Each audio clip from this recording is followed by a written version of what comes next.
એક વખતે કબીર સાહેબની સાથે બાદશાહ સિકંદર અને પીર શેખ તકી સાથે જઈ રહ્યા હતા ત્યારે ગંગામાં પ્રયાગરાજમાં એક નવયુવાનનું મરદું તણાતું આવતું હતું.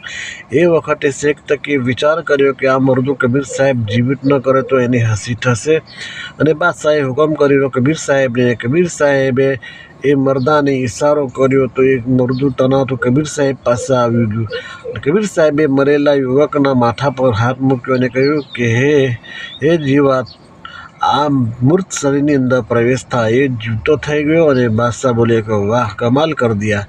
કબીર સાહેબે એ છોકરાનું નામ કમાલ રાખ્યું. કબીર સાહેબનો શિષ્ય બન્યો અને ઉત્તર પ્રદેશના અંદર એક બિહાર તરફ એક મગર શહેર છે.